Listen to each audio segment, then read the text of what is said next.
मंचस्थ उपस्थित सभी मान्यवर, आभासी माध्यम के द्वारा यहाँ उपस्थित है तो श्रद्धेय शंकराचार्य जी महाराज, आदरणीय श्रीनिवास जी, उपस्थित सज्जन, माता भगिनी,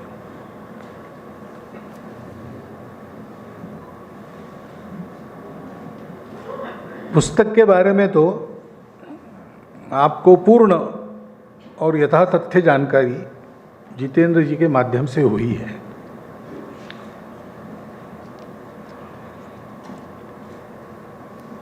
ये जो उन्होंने पुस्तक में कहा और आपके सामने उसका सारांश बताया है, इसके एक एक शब्द, एक एक वाक्य के लिए स्वयं गांधी जी की साक्षी उन्होंने पुस्तक में दी है।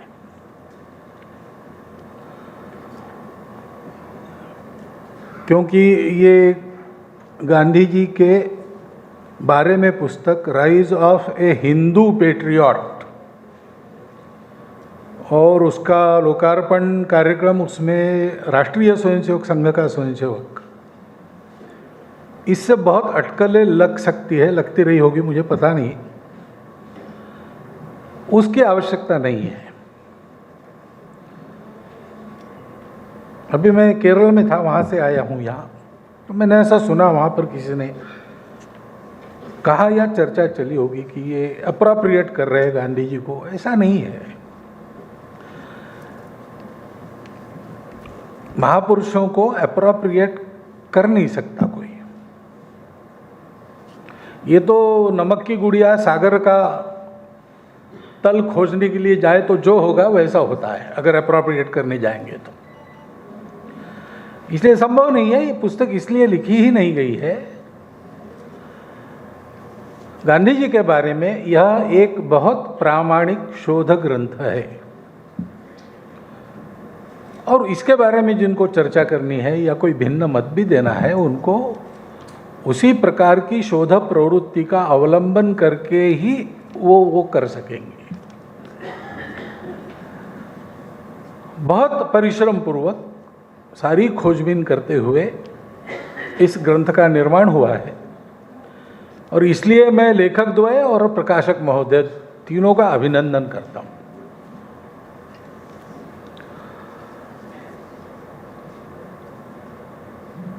हिंदू पेट्रियट ये वदतो व्याघात है भारत में। एक तो हम पहले से ऐसा मानते हैं कि देशभक्त ये संज्ञा कुछ लोगों के लिए, बाकी लोगों के लिए नहीं, ऐसा नहीं है। एक प्रवृत्ति होती है प्रत्येक व्यक्ति की, कम से कम भारत में होती है। वो इस भूमि को पवित्र मानता है, इस भूमि को अपना मानता है। तो एक आत्मीयता पूर्वक पावित्र्य की भावना इस भूमि में वो रखता है, वो उसकी पूजा भी करता है। जमीन की पूजा, माटी की पूजा, ये भारतवर्ष के सब लोगों में किसी न किसी रूप में विद्यमान है। परंतु गांधी जी ने जो बात कही है वो गौर करने लायक है। ये देशभक्त तो हम सब है, लेकिन गांधी जी ने कहा कि मेरी देशभक्ति मेरे धर्म से निकलती है।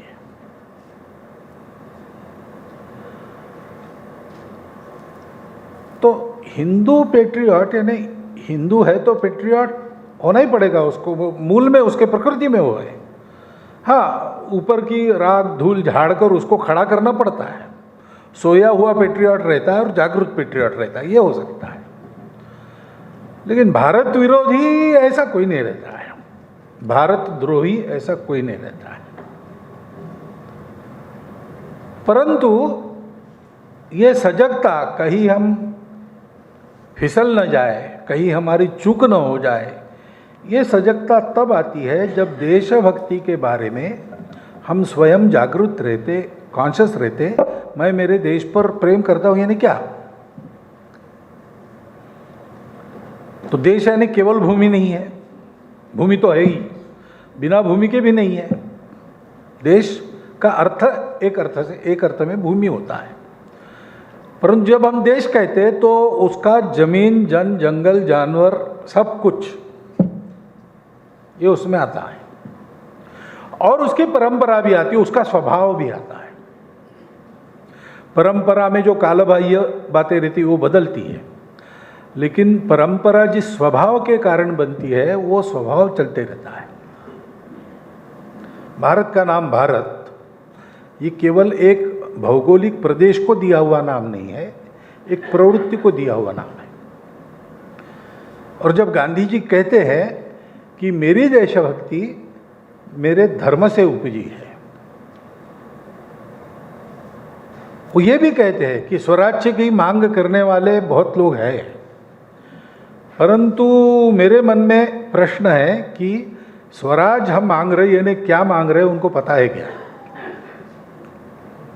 स्वराज्य क्या है, ये जब तक आप स्वधर्म को नहीं समझते तब तक आप समझ नहीं सकते।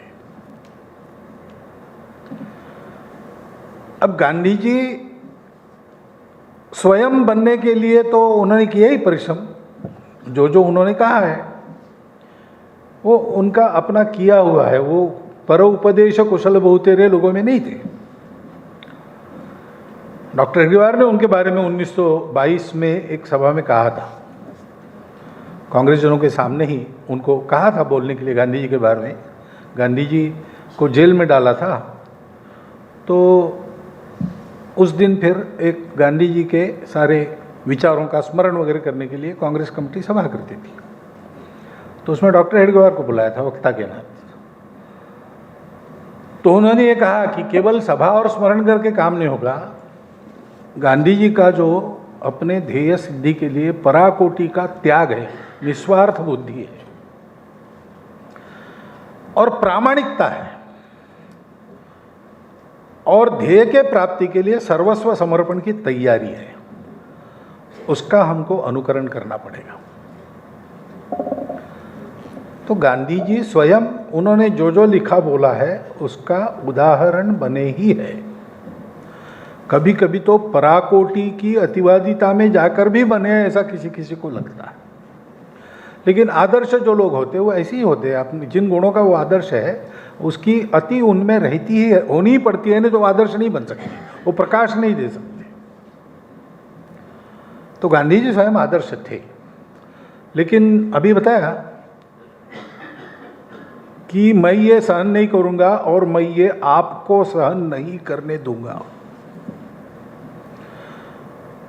मैं अपने स्वधर्मों को समझकर देशभक्त अच्छा बनूंगा और मैं आपको भी आपके स्वधर्म को समझकर अच्छा देशभक्त बनने के लिए बाध्य करूंगा। ये उन्होंने जीवित कार्य लिया था, और इसलिए उनको जो बात करनी पड़ती थी लोगों की भाषा में करनी पड़ती थी। और जैसा हम सब लोग जानते हैं कि धर्म ये खास भारत का शब्द है।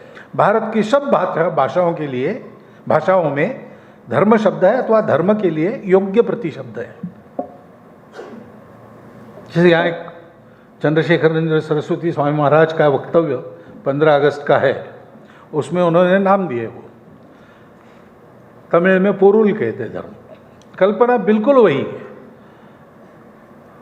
कंटेंट में कोई फर्क नहीं है, प्रतिशब्द अलग है, भाषा अलग है, लेकिन दुनिया की भाषाओं में ये कंटेंट देने वाला शब्द नहीं है। पाश्चात्यों ने जब इसको समझने का प्रयास किया तो उनको ऐसा लगा कि इसमें यम नियमात्मक आचरण है, यानी आचरण के नियम है, इसलिए दिस इज रिलीजन। रिलीजियो यानी बांधना, बांध कर रखना, बाध्य करना, बांध कर, पहले ये अर्थ था लैटिन में। बाद में ये बाध्य करने वाला कंटेंट थोड़ा ढीला हो गया और एक लीक, रिलीजियो, ऐसा उसका अर्थ हो गया। तो हमारे यहाँ उसको संप्रदाय कहते हैं, हमारे यहाँ उसको पंथ कहते हैं। लेकिन रिलीजन शब्द चलता था, इसलिए गांधी जी ने उसका उपयोग किया होगा, मुझे मालूम नहीं ऐसा ही है कि नहीं, आपको जितेंद्र जी बताएंगे। लेकिन गांधी जी का और एक वाक्य है कि मेरा धर्म बंद धर्म नहीं है। मैं भाव बता रहा हूं आपको, इसमें पुस्तक में मिल जाएगा वाक्य।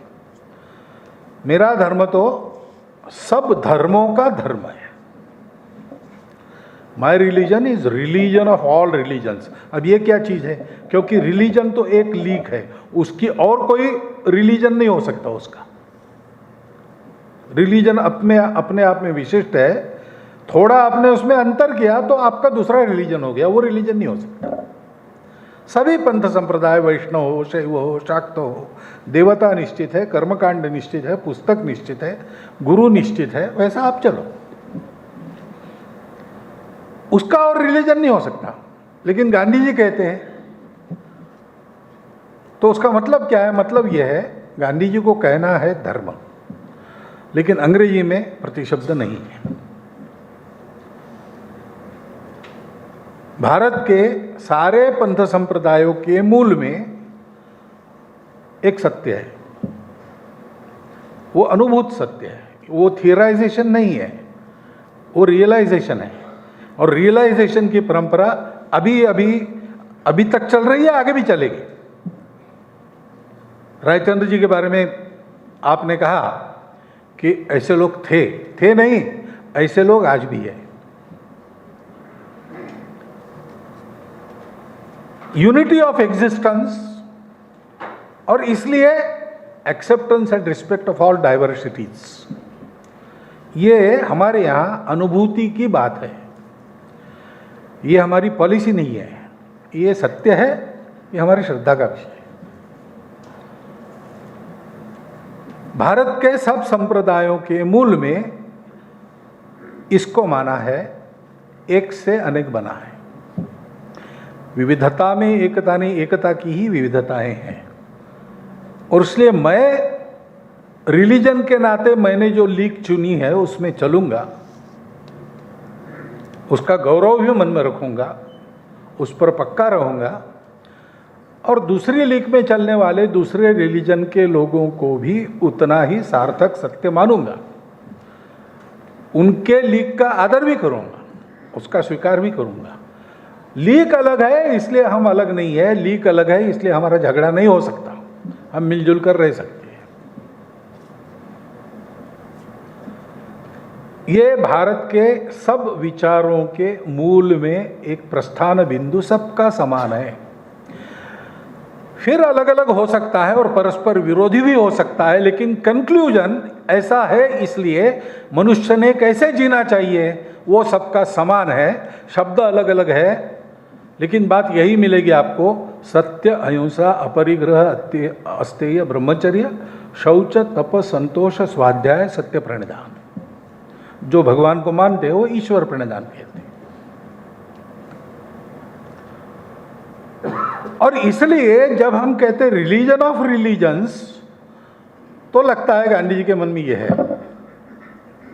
कि पूजा आपकी कोई भी हो, कर्मकांड आपका कोई भी हो, गुरु किताब कोई भी हो, लेकिन सब एक है, इसलिए सबको अपना मानकर चलना चाहिए, मिलजुल कर रहना चाहिए। Difference doesn't mean separatism. Different होने के बाद भी हम एक देश, एक राष्ट्र, एक समाज, एक धरती के पुत्र बनकर रह सकते हैं, रहे हैं सदियों भारत में।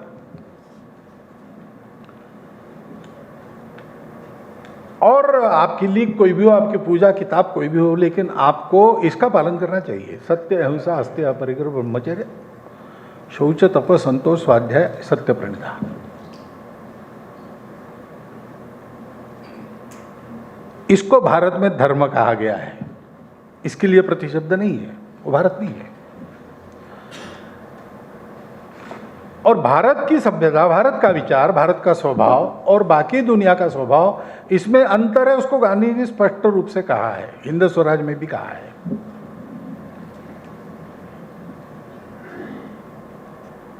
कि भाई सर्वाइवल ऑफ द फिटेस्ट। और एक बात कही उन्होंने, शायद और एक वाक्य कहा है, याद आता है आपको एकदम? इन दो बातों ने मनुष्य जीवन का सत्यानाश किया है, उन्होंने कहा है।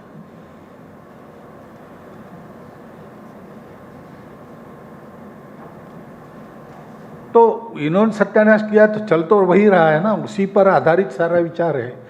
गांधी जी ये समझते थे स्वतंत्रता की लड़ाई ये केवल राज्य में बैठे लोगों को बदलने की लड़ाई नहीं है, ये अपने स्वभाव के आधार पर, अपनी संस्कृति सभ्यता के आधार पर, अपने राष्ट्रीय जीवन के प्रत्येक अंग के पुनर्निर्माण की बात है। इसलिए केवल लड़ने की कुव्वत काफी नहीं है। जैसा भारत बनाना है वैसा जीवन जीने वाले लोग चाहिए। उन्होंने उसको सभ्यताओं का संघर्ष कहा है। राज्य हमारा गया ये तो नुकसान है ही, परंतु ये पाश्चिमात्य सभ्यता हम लोगों के सभ्यता को दबाकर हमारा जीवन बर्बाद कर रही है, ऐसा साफ साफ कहा है।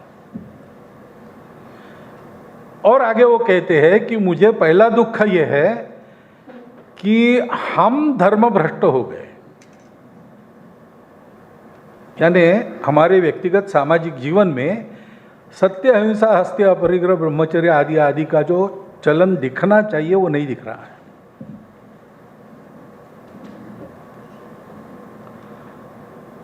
वो मुझे आश्चर्य लगता है।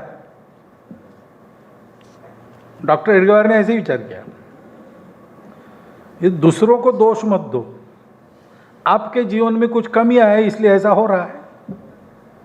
आपके होते हुए आपका देश गुलाम हो गया, आपको गुलाम किया गया। आपके होते हुए आपको एक समृद्ध समाज से एक गरीब, एक कंगाल समाज बना दिया गया। ये आपने होने दिया, इसका मतलब आप में कुछ कमी है, पराक्रम की कमी है, किसी बात की कमी है। उन कमियों को दूर करो। दूसरों को दोष नहीं देना, अपने को बनाना। अब गांधी जी के इन उद्गारों में मुझे उसी विचार का प्रतिबिंब दिखता है। लेकिन गांधी जी ने इसको सामने रखा कि हमको मूल्यों की पुनर्स्थापना, मूल्यों के आधार पर आचरण की पुनर्स्थापना करते हुए उस प्रकार का एक सर्वांगीण जीवन देश का खड़ा करना है। इसका मतलब स्वतंत्रता की पूर्णता है। अंग्रेजों ने यहां से जाना, ये उसका पहला अनिवार्य भाग है, क्योंकि उनके यहां तंत्र में रहते हम ये बात कर नहीं सकते, वो रोकेंगे हमको। और आज उन्होंने रोकने के बाद ये कर सकने की जो एक नैतिक ताकत चाहिए वो खड़ी करनी पड़ेगी, वो अभी हुई नहीं है। इसलिए वो कहते हैं अंग्रेजों को, पहले आप जाओ, आप पहले जाओ, फिर हम देख लेंगे। आप ये नकराश्रु मत गिराओ, झूठे आंसू मत बहाओ कि हम छोड़ के जाएं तो आपका क्या होगा, आप में इतना अज्ञान है, शिक्षा, वो हम देख लेंगे। आपके ज्ञान ने हमारा कोई भला नहीं किया है, हमारे पास हमारा भला करने के लिए आवश्यक परंपरागत ज्ञान है। उनके विचार थे। और इसलिए आखिर गांधी जी को समझना है तो ये पूरा देखना पड़ेगा, क्या है वास्तव में, क्या है। मैं कह रहा हूं ऐसा है क्या है। इस पुस्तक में सप्रमाण बताया गया है। सप्रमाण बताया गया है तो सप्रमाण, उसकी जो भी चर्चा होनी है वो सप्रमाण होनी पड़ेगी। लेकिन ये गौर करने लायक बात है। और मुझे लगता है कि स्वतंत्रता के बाद तो, क्योंकि फिर ये अब हमारा देश हो गया, हमारा तंत्र हो गया, हमारा राज्य हो गया। राज्य तो स्वराज्य, यानी अपना स्वयं ने चलाया हुआ राज्य तो हो गया। तो उस समय हो सकता है कि अंग्रेजों के खिलाफ निशस्त्र सत्याग्रह वगैरह वगैरह यशस्वी नहीं होगा। ऐसे लगने वाले लोग होंगे, प्रामाणिक लोग होंगे, थे ही। उनकी भी देशभक्ति का स्तर कोई कम नहीं था, उनके भी त्याग का स्तर कोई कम नहीं था। लेकिन अब तो ऐसा कोई नहीं है कि जिसके बारे में ये कहा जाए कि इनको तो हमको ऐसे ही करना पड़ेगा, अहिंसा यहाँ नहीं चल सकेगी। तो अब हमको, यानी ये गांधी जी ने तब सोचा, स्वतंत्रता के पहले की बात है। लेकिन मैं ऐसा मानता हूं कि ये गांधी जी का आग्रह और ये मूल्य आज स्वतंत्रता के बाद हमारे लिए ज़्यादा विचारणीय, अनुकरणीय, अनुसरणीय मूल्य है। और इसको हम कर नहीं सक रहे, ये दिखता है। जाप तो इसका रात दिन चलता है सर्वत्र, इसको करना चाहिए प्रत्यक्ष, वो नहीं होता। इसका कारण क्या है? तो ऐसा आचरण करने के लिए जो चाहिए, पहली बात है निर्भयता। जब तक डर है एक दूसरे के बारे में मन में, तब तक समदृष्टि संभव ही नहीं। ये तत्वज्ञान तो ठीक है, सब अस्तित्व में एक ही तत्व है, लेकिन मेरे भौतिक अस्तित्व को आप समाप्त करेंगे ऐसा मुझे डर लगता है, और मेरे होने से आपका अस्तित्व समाप्त होगा ऐसा आपको लगता है। ये डर जब तक है तब तक सौदे हो सकते हैं, एकात्मता नहीं हो सकती।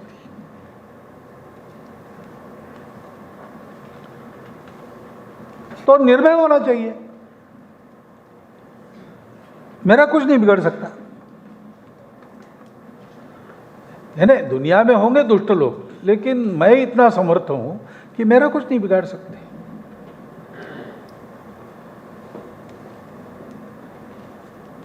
गांधी जी ने एक बार कहा कि अगर हिंसा पूर्वक हिंदुओं को बदल दिया जाता है तो भी मैं हिंदुओं को कहूंगा कि प्रतिकार मत करो। ऐसा करते करते सब हिंदू समाप्त होंगे, मैं अकेला रह जाऊंगा, तो मैं हिंदू इस नाते हिंदू धर्म की गौरवता का उच्च रव से गान करूंगा और हिंदू का गौरव उसमें मानूंगा। और मुझे भी अगर ऐसा किया जाएगा तो मैं मरते दम तक हिंदू धर्म में पक्का रहूंगा, छोड़ूंगा नहीं। ये उनकी निष्ठा थी। अब ये विश्वास कहाँ से आ गया कि सारा हिंदू समाज समाप्त होगा, मैं अकेला रहूंगा तो भी मैं ऐसे ही रहूंगा? ये उनमें आता है जो समझते हैं कि हमारा धर्म अध्यात्म आधारित, सत्य आधारित होने के कारण वो शाश्वत है, वो जा नहीं सकता, मिट नहीं सकता। मन में ये निर्भयता चाहिए।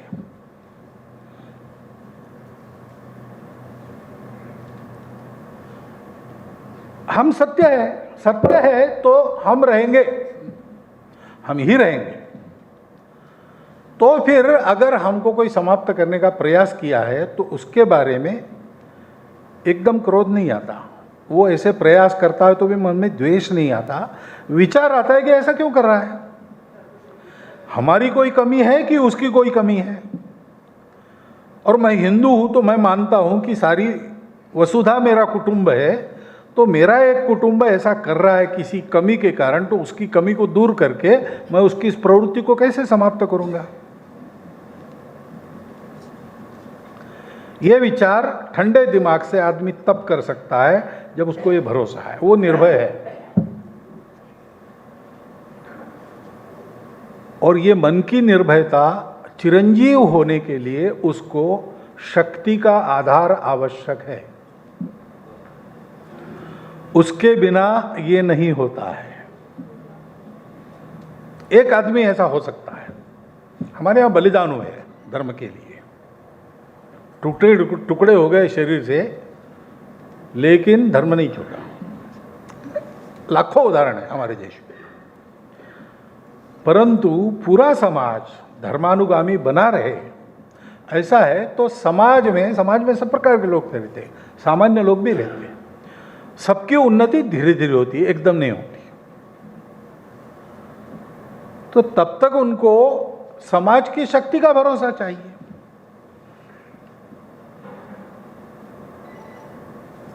सत्य के साथ शक्ति चाहिए। वो शक्ति दो प्रकार की होती है, अपने आचरण की शक्ति होती है। धर्म रक्षा करनी है ना, तो धर्म को खतरा कहां से? आचरण धर्म का बिगड़ता है। तो धर्माचरण अपना पूर्ण चाहिए, समझकर चाहिए, उत्तम चाहिए। शाश्वत धर्म को आज के समय में, आज के तारीख में, आज के परिस्थिति में कैसा आचरण में लाना, इसकी कला चाहिए।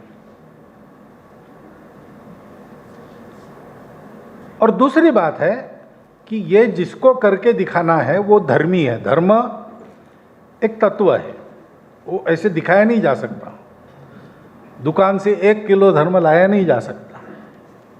एक चम्मच धर्म मैं आपको देता हूं, ऐसा हो नहीं सकता।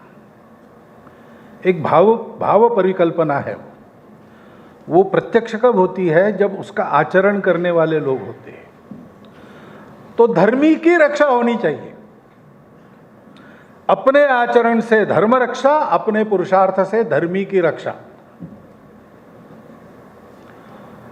ये जब होता है तो निर्भयता ये सदा रहती है। परिस्थिति के उतार चढ़ाव के जो धक्के थपेड़े मिलती है उसका उस पर परिणाम नहीं होता। कोई भी परिस्थिति उस निर्भयता को तोड़ नहीं सकती, उस आश्वस्ति को तोड़ नहीं सकती। और इसके लिए संस्कार चाहिए। संस्कारों के लिए अपने स्व की भूमि का अध्ययन चाहिए, स्वाध्याय चाहिए, जैसा गांधी जी ने किया। गांधी जी ने केवल विश्वास पर स्वीकार नहीं किया, उन्होंने उसके प्रश्न बनाए, प्रश्न राजचंद्र जी को किए, उनको उसका समाधान मिला, आश्वस्ति मिली, उन्होंने करके देखा, उसमें वो चला। तब उन्होंने कहा कि मेरे अंतरात्मा की जो प्यास है उसको बुझाने वाला और कोई नहीं, ये मेरा धर्म है, उसी में हो सकता है, दूसरे की जाने की जरूरत नहीं। ये उद्यम कम से कम विचारवान लोग जो है, पढ़े लिखे लोग जो है, थोड़े बहुत सुस्थिति में लोग हैं, वो करें और अपने समाज के सभी लोगों को जोड़कर उनको इस प्रकार आचरण सिखाए।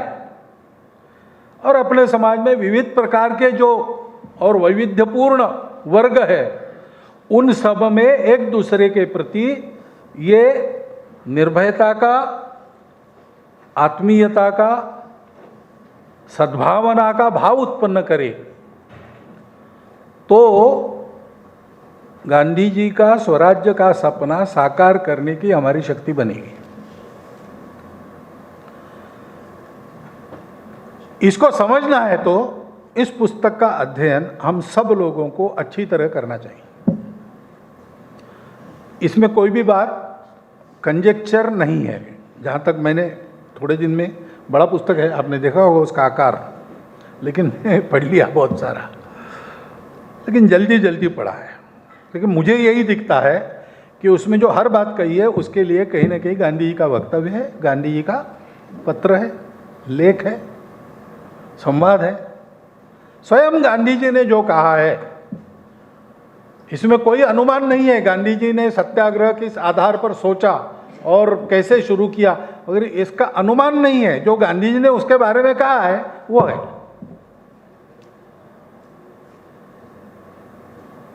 तो हमारे आधुनिक भारत के निर्माताओं में अग्रणी, सर्वत्र जिनका आज भी प्रभाव है, ऐसे महात्मा गांधी जी का वास्तविक मंतव्य क्या था, ये समझने के लिए इस पुस्तक को खरीदना, पढ़ना, पढ़वाना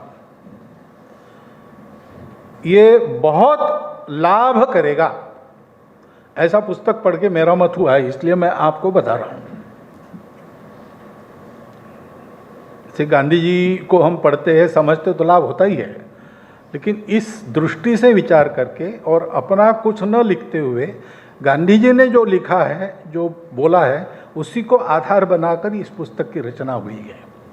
और इसलिए मैं मानता हूँ कि गांधी जी के विचार का एक ऑथेंटिक, स्कॉलरली, रिसर्चफुल कमेंट, इस दृष्टि से उस पुस्तक का महत्व है। आप सब लोग उसको पढ़ें, उससे बोध लें और उस बोध को सर्व समाज व्याप्त करते हुए संपूर्ण विश्व को, गांधी जी जिस सभ्यता को भारत के लिए घातक मानते थे, उसके विश्व के लिए घातक परिणाम जब सामने आ रहे हैं, तो उसमें जो कुछ सत्य है पूरा का पूरा बेकार है, कचरा, ऐसा तो गांधी जी भी नहीं कहते थे। लेकिन जितना दम है उतना रख के बाकी निरुपयोगी हटाकर उसको भी उत्क्रांत होने का एक अवसर देते हुए संपूर्ण विश्व को सुख शांतिपूर्ण विश्व बनने का मार्गदर्शन करने वाला भारत खड़ा करने की ताकत वाला समाज हम बनेंगे। वैसा बनने की आज समय की भी मांग है, और इसलिए गांधी जी ने इसके बारे में जो कहा है वो बहुत पठनीय, मननीय, विचारणीय, अनुकरणीय है। इस दृष्टि से इस पुस्तक का आप अध्ययन करिए, एक अनुरोध ही आपके सामने रखता हूँ और मेरे शब्दों को समाप्त करता हूँ।